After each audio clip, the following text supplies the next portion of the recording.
che ha voluto partecipare in viaggio con me, purtroppo non andava sempre bene. Il primo giorno che siamo partiti eravamo vicino alla Svizzera, abbiamo fatto 134 km e poi abbiamo chiesto al sindaco se ci poteva dare l'autorizzazione di mettere l'antenna nel cortile, carta bianca. Molto felici, ringraziamo. Mi sceglie domani, comincia a piovere e mi dice: se continua proprio così giro la bici e torno a casa. E io li feci, non eri partito per arrivare in Giappone, non so, in Australia. E così l'ho tirato via pian piano fino all'Afghanistan per 8.000 km. Poi una volta lì abbiamo incontrato di questi francesi che poi ha cambiato quella vita, loro stavano trascinando un pochettino, e allora lì ha deciso, dice non voglio continuare perché aveva avuto anche un'intossicazione di un alimento o acqua incontaminata. Perché a volte gli dicevo fai attenzione perché l'acqua qui in paesi caldi, e a volte mi rispondeva lo vedo io quel che devo.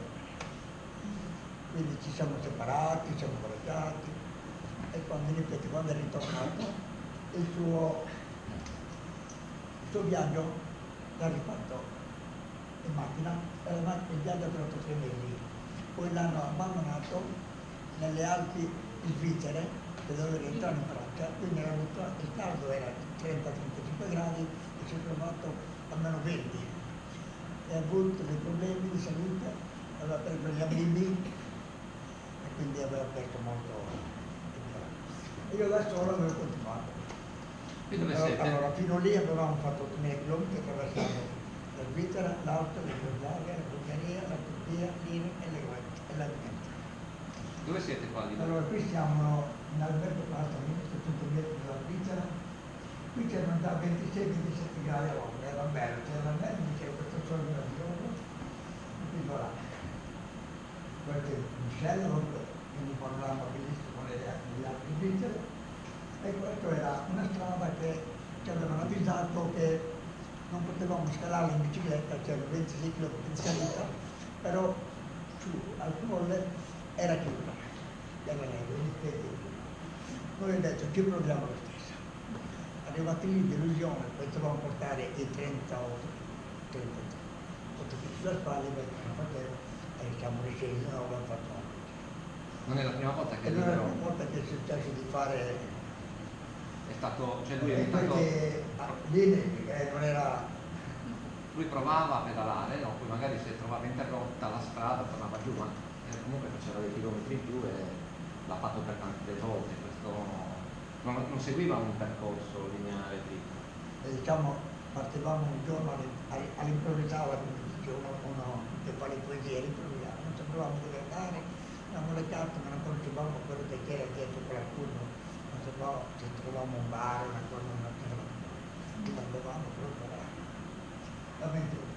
Questo è il mio paese, di Svizzera, bellissimo.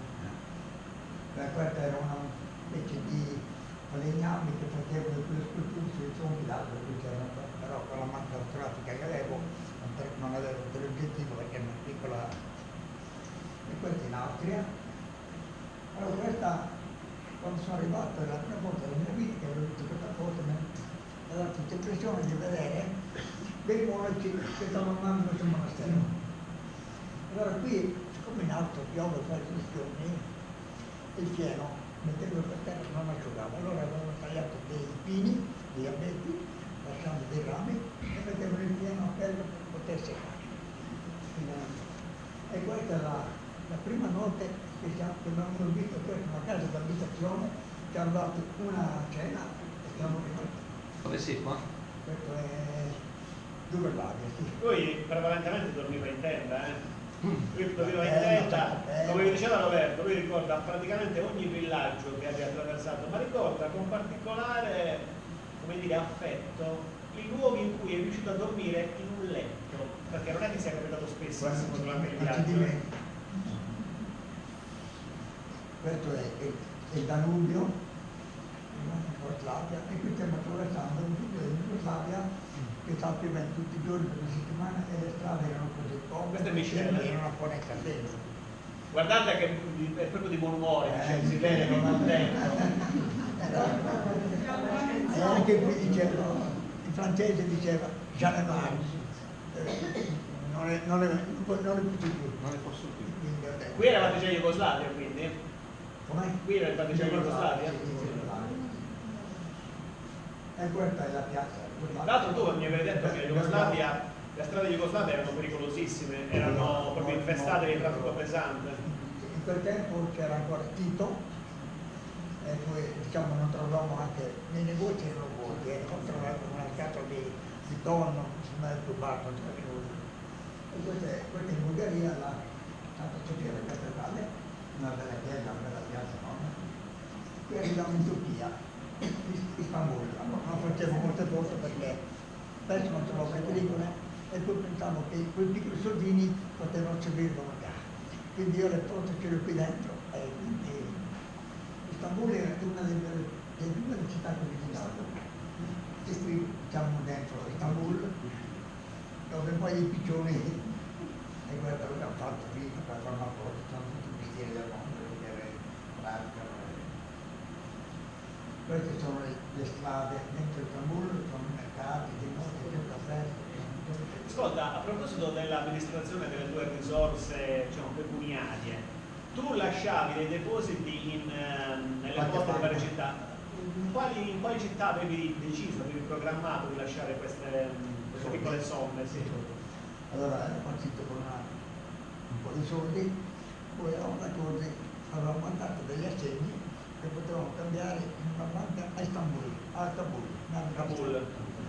Prima non ci volevano cambiare, allora per arrivare a Kabul era lontano, ci volevano un mezzo. Lì siamo rimasti a posto un po' di soldi lì, quindi poi dovevamo percorrere ancora più di 1000 chilometri di deserto, non c'era quasi nulla, e ci servivano 10 giorni. E quindi quei pochi soldi non ci bastavano per alimentarsi, e in più le autorità ci avevano proibito di fare la bicicletta, perché dovevamo fare dei passi a 4.000 metri, e quindi non abbiamo avuto autorizzazione e in più avevamo pochi soldi. Allora ho incontrato dei francesi che mi hanno prestato $10, che gli ero restituito dopo a Kabul quando sono ritrovato. E lì con questi $10 mi ero pagato un pullman per mettere lì perché non potevo andare in bicicletta. Con Robietto, non so con chi dica, non con piacere, però. Qui siamo a Istanbul di notte, in Balzaro siamo una bellezza proprio, siamo in Allora, Istanbul è diviso in due parti, c'è Istanbul Europa e Istanbul Asia.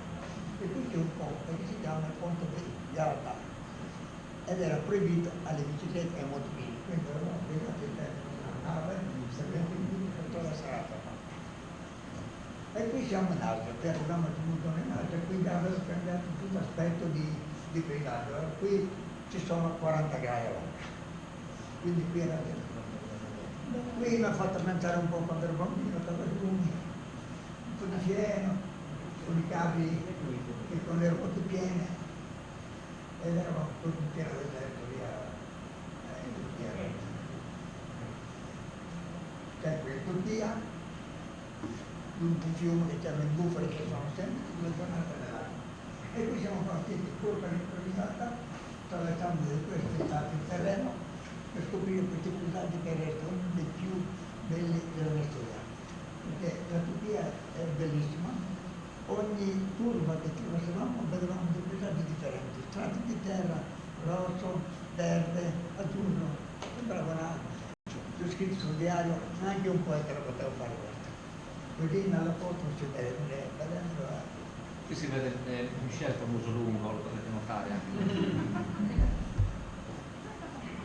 E queste sono le strade che erano tutte sterrate e lui dice, e questi trattori servono anche per fare un po' di tassista, tutti quelli che passano di prima. In fondo, perché era molto ricco la Turchia.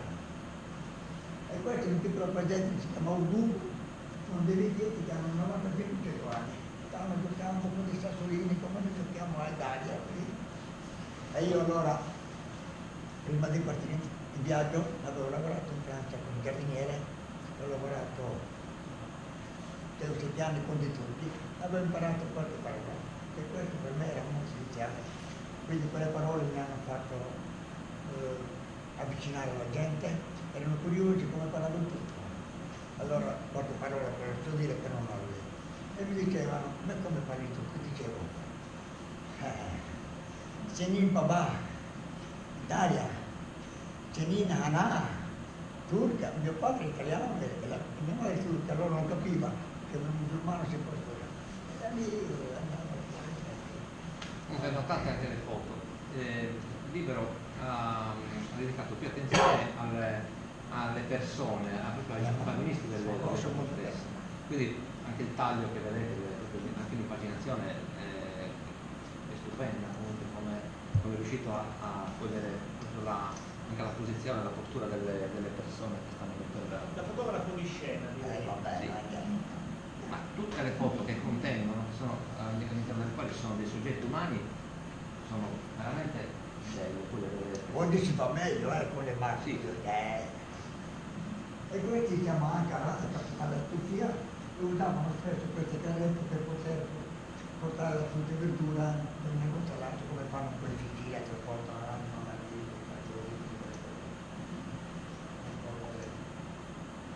qui bastava fermarsi 5 minuti e però ogni turno diventavano amici. Proprio nelle montagne, nei campi magnifici di Girasole. Ma questi sono dei campi che non so Francesco forse la spiega un po' cos'è. Allora, lui ha trovato spesso durante il passaggio in Turchia, nella tratta commerciale tra Istanbul e Ankara, questi camion finiti magari in un dirupo, perché lui ti spiega